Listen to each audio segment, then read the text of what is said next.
رکھیں کہ کسی آدمی کو اگر ہم دانا سمجھتے ہیں نا، سمجھدار، کہ یہ شخص عقل مند ہے، سمجھدار ہے، دانا ہے،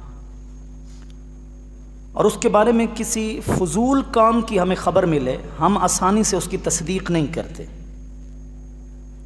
ہم کہتے ہیں کہ یار بڑا سمجھدار آدمی، اس طرح کا فضول کام وہ نہیں کر سکتا، اتنا گیا گزرا کام وہ نہیں کرتا، وہ بڑا سمجھدار دانا آدمی، عقل مند آدمی۔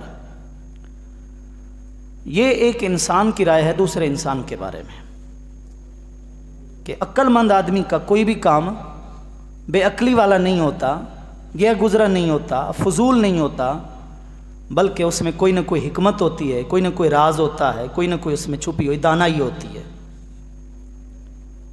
اللہ تعالیٰ کے اسماء میں سے، اللہ تعالیٰ کے ناموں میں سے ایک نام ہے حکیم۔ یہاں حکیم کا معنی طبیب نہیں ہے۔ اچھا یہ بھی یاد رکھیں، شرعی حوالے سے بھی حکیم طبیب کو نہیں کہتے، جیسے ہم نے حکیم لقمان سے شاید ڈاکٹر لقمان سمجھا ہوا ہے، اس لیے حکیم لقمان دواخانہ یہ آپ کو جگہ جگہ نظر آئے گا۔ وَلَقَدْ آتَيْنَا لُقْمَانَ الْحِكْمَةَ أَنِ اشْكُرْ لِلَّهِ، رب العزت نے جو حضرت لقمان کے لیے حکمت کا ذکر کیا ہے، اس حکمت سے مراد طب نہیں ہے، کوئی دوا دارو والا مسئلہ نہیں ہے۔ ہاں یہ علم ان کے پاس ہو یہ بعید نہیں ہے، لیکن حکیم لقمان جو کہا جاتا ہے وہ حکمت بمعنی دانش ہے، دانائی ہے، عقل مندی ہے، کہ ان کی باتیں جو ہوتی تھیں، ان کی جو نصیحت ہوتی تھی، اس میں دانائی بہت ہوتی تھی، دانش بڑی چھپی ہوئی ہوتی تھی۔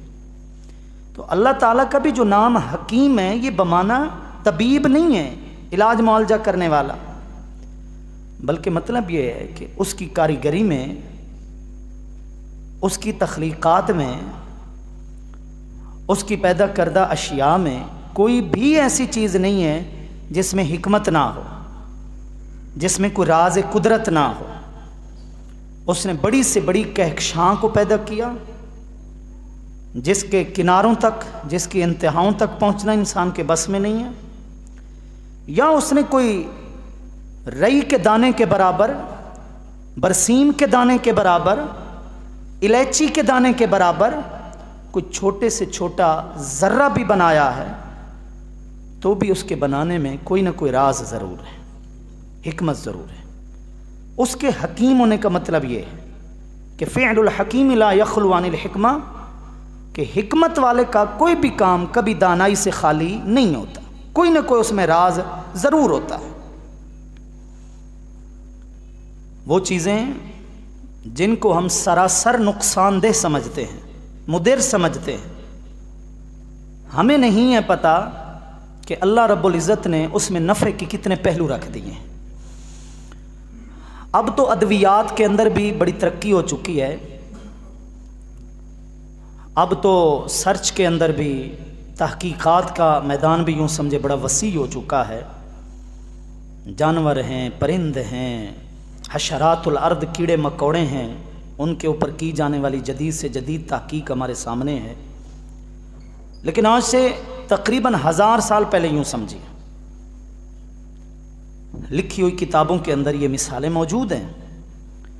علامہ ابن جوزی رحمۃ اللہ تعالی علیہ نے بھی اپنی کتاب سید الخاطر میں اس مثال کا ذکر کیا ہے، حالانکہ وہ 6 صدی ہجری کے تھے، آج 15ویں صدی ہجری چل رہی ہے۔ انہوں نے اس بات کا ذکر کیا ہے کہ وہ بچھو جس کو ہم سمجھتے ہیں کہ اس کا کام ہے ڈنک مارنا، نقصان پہنچانا، لیکن وہ ناسور، وہ زخم جس کو اطباء نے، طبیبوں نے، ڈاکٹروں نے لا علاج کر دیا، تو قدیم اطباء کا تجربہ ثابت تھا اس بات پر کہ بچھو کو اگر جلا دیا جائے اور اس کی جو جلنے کے بعد راکھ ہوتی ہے، وہ اس زخم، وہ اس ناسور کا علاج بن جاتی ہے جس کو لا علاج قرار دیا گیا تھا۔ یعنی ایسی چیزیں جن کو ہم سمجھتے ہیں کہ نقصان دہ ہیں، لیکن قدرت نے اس کے اندر کیا کچھ پہلو رکھے ہیں، کچھ راز نکل رہے ہیں، کچھ راز نکلنا باقی ہیں، لیکن انسان کے بس میں نہیں ہے کہ ہر اس راز کو پالے جو قدرت نے اس کے اندر رکھا ہے۔ ہاں ہم ان چیزوں سے اتنا سمجھتے ہیں جو اللہ نے اپنی قدرت کا اظہار کیا۔ ارشاد فرمایا وما خلقنا السماء والارض وما بینہما باطلا، قرآن مجید کی 38 نمبر سورہ صاد کے اندر کہ جو کچھ ہم نے پیدا کیا ہے آسمانوں کے اندر زمینوں کے اندر ان کے درمیان، یہ باطل نہیں ہے، یہ بے مقصد نہیں ہے، اس کا کوئی نہ کوئی مقصد ضرور ہے۔ بس یہ ہمارا اعتقاد ہے، ہونا چاہیے۔ اس میں جتنی پختگی ہوگی ہمارے ایمان میں اتنی پختگی ہوگی کہ حکمت والے کا فعل دانائی سے خالی نہیں ہوتا اور رب سے بڑھ کر کوئی اور حکمت والا نہیں ہے۔ جب ہم نے یہ بات سمجھ لی کہ بڑی سے بڑی کہکشاں ہو، چھوٹے سے چھوٹے ذرہ ہو، اس کی تخلیق بھی بے مقصد نہیں ہے، تو اب ذرا اس بات کو ہم سمجھیں۔ وہ انسان جس کو اللہ اپنی قدرت کا شاہکار قرار دیتا ہے، وہ انسان جس کی تخلیق کو اس نے احسن تقویم فرمایا ہے کہ جس اچھے نہج پر، جس حسین انداز پر اس انسان کو میں نے بنایا ہے، ایسی کسی اور مخلوق کو نہیں بنایا۔ پھر اس کے حسن تخلیق کو بیان کرنے میں اللہ قسمیں اٹھاتا ہے۔ پھر وہ انسان جس کے لیے اللہ فرمایا وَسَخَّرَ لَكُم مَا فِي السَّمَاوَاتِ وَمَا فِي الْأَرْضِ جَمِيعًا مِنْهُ، آسمانوں کی چیزوں کو، زمین کی چیزوں کو انسان کی نوکری کے لیے میں نے پیدا کیا ہے، انسان کے تابع کر دیا ہے۔ وہ انسان جس کے لیے اللہ فرمایا هُوَ الَّذِي خَلَقَ لَكُم مَا فِي الْأَرْضِ جَمِيعًا، زمین کی سب چیزیں تیرے لیے ہم نے بنائی ہیں۔ وہ انسان جس کے لیے اللہ فرمائے کرمنا بنی آدم، اولاد آدم کو ہم نے بڑی عزت بخشی ہے، اس کو اکرام بخشا ہے، اس کو تکریم دی ہے، اس کو بڑا معزز ہم نے بنایا ہے معاشرے کے اندر۔ اب آپ بتائیے کہ جب عام چیزوں کی بھی تخلیق بے مقصد نہیں ہے، تو جب ہر چیز جس مخلوق کے لیے بنی ہے اس کی تخلیق پھر کس طرح بے مقصد ہو سکتی ہے؟ وہ کیسے بے مقصد ہو سکتا ہے؟ وہ کیسے صرف کھانے پینے کے لیے اس دنیا میں آیا ہے؟ وہ کیسے صرف اور صرف قضائے شہوت کے لیے اس دنیا کے اندر آیا ہے؟ کیسے ہو سکتا ہے کہ جناب وہ آئے، شادی ہو، بچوں کو جنم دے اور دنیا سے چلا جائے؟ نہیں، ایسا نہیں ہو سکتا۔ ہمیں اس بات کو سوچنا ہے کہ جس کی قدر و قیمت کا ریٹ اللہ رب العزت نے جنت سے لگایا ہے کہ تو میرا ہو جا، میری جنت تیری۔ جس شخص کی قدر و قیمت اللہ رب العزت جنت جیسی چیز سے لگا رہا ہے، تو یاد رکھیے جس کی قیمت اہم ہوتی ہے وہ شے بھی اہم ہوتی ہے۔ چھوٹے سے چھوٹا پرزہ ہے، آپ کہیں گے جناب یہ لاکھوں کروڑوں میں کیوں ہے؟ تو بیچنے والا آپ کو کہے گا کہ آپ اس کی جسامت کو نہیں دیکھیں، آپ اس کے ڈھانچے کو نہیں دیکھیں، بلکہ اس کے کمالات کو دیکھیں۔ یہ دکھنے میں ایک پرزہ ہے نا چھوٹا سا، لیکن اس سے آپ کیسا کیسا نفع اٹھا سکتے ہیں، تو اس کے نفع کے باعث تو اس کی اتنی قیمت ہے۔ تو پتہ چلا قیمت اگر مہنگی ہے تو قیمت کا مہنگا ہونا بتاتا ہے کہ یار کوئی شے قیمتی ہے جس کی اتنی قیمت لگائی گئی ہے، جس کا اتنا ریٹ لگایا گیا ہے، جس کی قیمت اللہ اپنے دیدار کو لگا دے، جس کی قیمت اللہ اپنی رضا سے لگا دے، جس کی قیمت اللہ تعالیٰ اپنی اس جنت سے لگائے جسے فرمائے اعدت للمتقین، جسے میں نے تیاری پرہیزگاروں کے لیے کیا ہے۔ تلک الجنت التی نورث من عبادنا من کان تقیا، ہر اہل غیرہ کو یہ نہیں ملنے والی، میرے پرہیزگار میرے فرما برداروں کو یہ چیز ملے گی۔ تو جس کا ریٹ اللہ نے جنت جیسی اہم چیز سے لگایا ہو، اس کا مطلب ہے وہ مومن بڑا قیمتی ہے، اس کی جان بڑی قیمتی ہے۔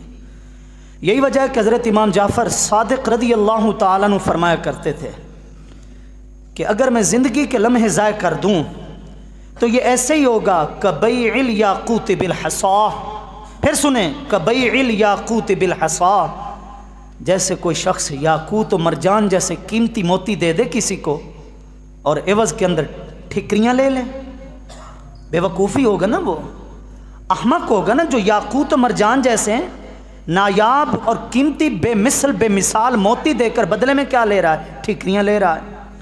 تو آپ فرماتے تھے اگر میں اپنی زندگی کے لمحے اس طرح ضائع کر دوں تو یہ ایسے ہی ہوگا کہ جیسے یاقوت بیچنے والا عوض کے اندر ٹھیکریاں لے رہا ہے۔ مطلب زندگی یاقوت و مرجان سے کہیں زیادہ قیمتی ہے۔ پھر یہ ایک عام زندگی کی بات ہو رہی ہے، پھر جو مومن کی زندگی ہے، جو مومن کی جان ہے، وہ کوئی عام جان نہیں ہے، وہ کوئی عام زندگی نہیں ہے۔ کلمہ طیبہ کی وجہ سے، ایمان کی وجہ سے، اللہ رب العزت کے آگے سر جھکانے کی وجہ سے اس کی جان کے اندر مزید قدر و قیمت کے حوالے سے اضافہ ہو چکا ہے۔ اللہ کی بارگاہ کے اندر اس کا مول جو ہے وہ بڑھ چکا ہے، اس کی قیمت بہت زیادہ ہو چکی ہے۔ تو سب سے پہلے ہمیں اس بات کو سمجھنا ہے کہ ہمیں جو اللہ نے زندگی دی ہے اس کی بڑی سے بڑی نعمت اسی زندگی سے جڑی ہوئی ہے۔ اگر زندگی نہ ہو، وجود ہی نہ ہو، تو نعمت کس چیز کی ہے؟ کس نعمت کا کیا احساس کریں گے جب انسان کا وجود ہی باقی نہ رہا؟ تو اصل یہ جو حیات انسانی ہے، اس سے بڑی کوئی اور نعمت نہیں ہے۔ اس کو ہم سمجھیں۔ جب ہم انسانی زندگی کی اہمیت کو سمجھ جائیں گے تو ہم اپنے ہاتھوں سے، اپنی زبانوں سے کسی اور کو نقصان نہیں پہنچائیں گے، اور پھر ہم اپنے آپ کو بھی نقصان نہیں پہنچائیں گے۔ کوئی شخص کسی کو مارتا ہے، ناجائز قتل کر دیتا ہے، ایک لمحے میں وہ اپنے غصے میں یہ فیصلہ کرتا ہے کہ بس اس کا حل یہی ہے کہ یہ ہمیشہ کے لیے آنکھوں سے اوجھل ہو جائے، تو اس کا مطلب یہ ہے کہ اس کی تربیت سرے سے ہے نہیں، ہے تو اتنی ناقص ہے، اتنی گئی گزری ہے کہ جس شخص کو انسانی جان کی عزت کا، اہمیت کا نہیں پتہ، یوں سمجھیں تربیت کی تو اس کو ہوا لگی ہی نہیں۔ یا وہ شخص جو چند باتوں کے باعث ماں باپ سے اختلاف ہو گیا، دوستوں یاروں سے اختلاف ہو گیا، بیوی بچوں سے اختلاف ہو گیا، اب جناب اس کے دل و دماغ کے اندر ایک غبار اٹھا، ایک دھواں اٹھا، میرے مرنے کی خبر پورے شہر کے اندر دوڑ جائے گی، لوگ میری تصویریں اسٹیٹس پہ لگائیں گے، لوگ میری خودکشی کا، مرنے کا ذکر فیس بک پہ چڑھائیں گے، دنیا میرے اوپر رو رہی ہوگی، میری بیوی بچوں کو بھی پتہ چل جائے گا کہ دیکھو جو میں نے کہا تھا وہ میں نے کر دکھایا، سارے لوگ میرے اوپر افسردہ ہوں گے، پریشان ہوں گے، افسوس کر رہے ہوں گے، رو رو رو کر لوگ میرے لیے بے حال ہو چکے ہوں گے۔ اس طرح کے غبارات اٹھے، بخارات اٹھے اس کے دماغ میں، اور اس نے جا کر فیصلہ کر لیا۔ اس سے بڑا کوئی بے وقوف شخص نہیں ہے۔ اسے پتہ نہیں ہے اس بات کا کہ رونے والے کبھی بھی ہمیشہ نہیں روتے، یہ 4 دن کا کھیل ہوتا ہے۔ یہ دنیا اتنی مست ہے، اس کے اپنے معاملات اتنے گمبھیر ہیں، اس کے اپنی خواہشیں اتنی ہیں، دوست ہے، یار ہے، بیلی ہے، وہ ہمیشہ مجھے یاد نہیں رکھے گا، اس کے اور بھی بڑے بڑے بیلی ہوں گے، وہ اپنے دوستوں میں مصروف ہو جائے گا، کبھی اس کو موقع ملا تو سال بھر میں کبھی مجھے یاد کر لے گا۔ میں نوجوانوں سے پوچھتا ہوں، گزشتہ مہینے نوجوانوں کی وفات ہمارے شہر میں ہوئی، فرینڈ لسٹ کے اندر پورے کا پورا فیس بک کا میڈیا بھرا پڑا تھا، جس کو دیکھو اس نے کسی نہ کسی نوجوان کی تصویر لگائی ہوئی ہے، اس کا جی یار تھا، اس کا جی وہ بیلی تھا، اس کا جی وہ دوست تھا، اس کے ساتھ جی وہ اٹھتا بیٹھتا تھا، رونے کے سٹیکر لگائے ہوئے ہیں، سارا کچھ ہو گیا۔ گزرا تو صرف 1 مہینہ ہے، کہاں گئی آپ کی فیس بک؟ کہاں گئے وہ آپ کا یار؟ کہاں چلا گیا؟ چہلم بھی ابھی نہیں گزرتا ہوتا کہ ہم کسی اور مصروفیت میں مصروف ہو جاتے ہیں، بس یہ حقیقت ہے۔ لیکن جس نے یہ سوچا تھا کہ لوگ ہمیشہ میرا ذکر کریں گے، میں خودکشی کروں گا، میں مر جاؤں گا، میں اسپرے پی لوں گا، میں کوئی زہر آلود چیز پی لوں گا، میں یہ کروں گا، میں وہ کروں گا، گلے میں پھندا لگا لوں گا، نہ جانے لوگ کیسے کیسے باتیں کریں گے، میرے ماں باپ کو کوسیں گے اور میرے باپ کی خبر لیں گے کہ دیکھو جناب تو نے بھی ضد کی، تو نے اپنی انا پوری کی، اپنے جوان بیٹے کو کھو بیٹھا ہے۔ اس کو یہ نہیں ہے پتہ کہ میں کس چیز سے جان چھڑا رہا ہوں اور کس چیز میں اپنی جان پھنسا رہا ہوں۔ اس نے یہ سمجھا ہے کہ میں دنیا کی دلدل سے تو سکون پا رہا ہوں، لیکن اس نے اپنے ایمان کی اس بات کو نہیں سمجھا تھا کہ جس بارگاہ میں جا رہا ہوں، کیا میرے اس کام کی وہاں کوئی حوصلہ افزائی ہوگی؟ فرشتے اس کے گلے میں ہار ڈالیں گے؟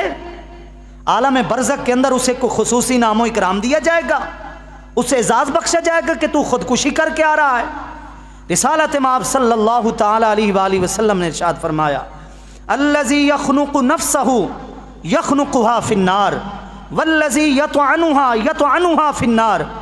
جس شخص نے خود کو پھندے میں پھنسایا، اپنا گلا گھونٹا، اپنے آپ کو مارا، وہ یہ مت سمجھے کہ وہ اپنے آپ کو مار کر سکون پا گیا، قیامت تک کے لیے دوزخ کے اندر اسی طرح اپنا گلا گھونٹتا رہے گا۔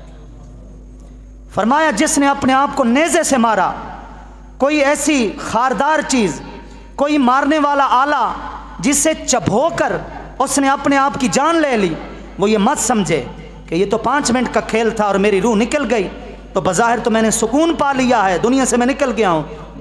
قیامت تک کے لیے نار دوزخ کے اندر ایسے ہی وہ اپنے آپ کو نیزہ چبھوتا رہے گا، پسٹل سے اپنے آپ کو مارتا رہے گا، چھری اپنے پیٹ کے اندر گھونپتا رہے گا۔ اور یہ تو تھوڑی سی تکلیف تھی، روح نکلی، یہ تکلیف ختم، لیکن اس میں مر کر بھی انسان نہیں مرے گا۔ چاہے گا میں مروں گا لیکن وہ نہیں مر سکتا، وہ ہمیشہ ہمیشہ اس تکلیف میں مبتلا رہے گا۔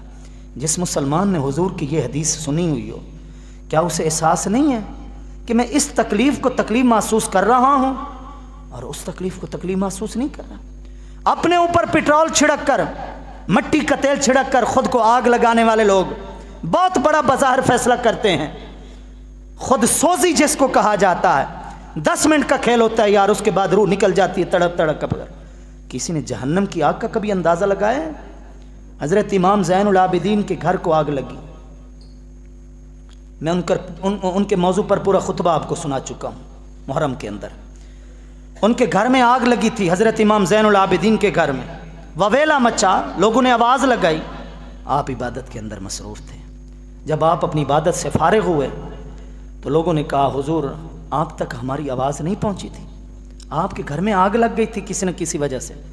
حضرت امام زین العابدین نے فرمایا الحتنی عنہا النار الکبریٰ، دنیا کی آگ کو دیکھوں یا پھر اس آگ کو دیکھوں جو اللہ نے بھڑکا رکھی ہے؟ میں اس آگ سے ڈر اتنا رہا تھا، اپنے رب سے اس آگ کی پناہ اتنی مانگ رہا تھا کہ مجھے اپنے گھر میں لگنے والی آگ کا احساس نہیں ہوا، مجھے تمہاری آواز سنائی نہیں دی۔ وہ جو بار بار تسبیح پڑھ رہے ہوتے ہیں، تسبیح تراویح، اللہم اجرنی من النار یا مجیرو یا مجیرو یا مجیرو، اے بچانے والے اے بچانے والے اے بچانے والے، مجھے اپنی اس دوزخ کی آگ سے بچا لے۔ یہ جو ہم دعا مانگ رہے ہوتے ہیں تو جو خود سوزی کرتے ہیں، بظاہر وہ لوگوں کے اندر بڑا کمال کر جاتے ہیں، شاید اخبار کے پہلے صفحے کے اندر ان کی سرخی بھی لگتی ہوگی، بڑی خبر بھی ان کی بن جاتی ہوگی خودکشی کرنے والے کی، لیکن اسے پتہ نہیں ہے کہ وہ نار جہنم جس کا مقابلہ پوری دنیا کی آگ بھی مل کر نہیں کر سکتی، میں کس رب کو ناراض کر کے جا رہا ہوں۔ یہاں لوگ کیا سوچ رہے ہوں گے لیکن میں نے رب کا جا کر سامنا کرنا۔